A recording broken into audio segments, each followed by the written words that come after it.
New Year adventure.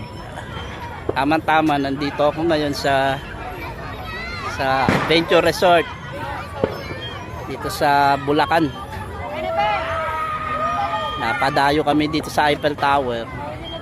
Maganda siya, kaso nakakatakot iakyat sa dulo. Yung kasama ko pinipilit na yung makyat siya dun eh. Ako di, hanggang first floor lang ako. Hindi ko kaya. Lula. Pero maganda yung lugar. Ayan siya. Ang dami namamasyal. Maraming dito ng ano rin. Kung gusto mo, may Statue of Liberty. May Golden Gate. Mas marami pa yan dun sa dulo. Ayan ang mga harap. Dami tao. Oras ngayon, ano na? 5:30 na siguro. Kaya makakauwi kami nito gabi na. Lagot ako, walang ilaw yung bike ko sa likod. Pero sa helmet meron pala. New Year ride. Unang araw ng taon, January 1, 2024. Eto ang adventure natin ngayon.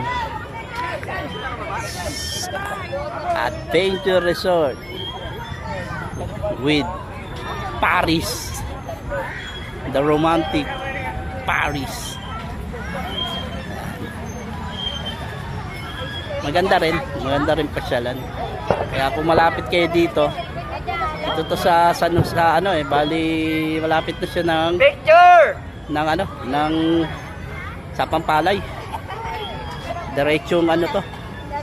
Pag diniretso mo, Norsagaray. Bali gitna na Norsagaray, tsaka ng pag-akyat mo dito sa Areas H ba yun? Sa Pampalay. Diretso lang. Ahon lusong lang nga yung ita-travel niya pag nakabike kayo. Pero sulit pag nakarating ka rito. Ayan. Para ka nasa Paris. Eiffel Tower. Ganda. Ang dami pumupunta. Dami na masyal. Dito muna ako.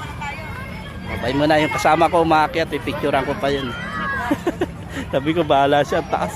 Nalula ako. First floor pala. Eh siya, akyatin niya raw hanggang doon sa tok-tok na yun. Hindi na naman makakilala yung mukha niya pag gando doon yan. Bahala siya dyan. Bye muna. Happy New Year sa lahat. Bye. Peace.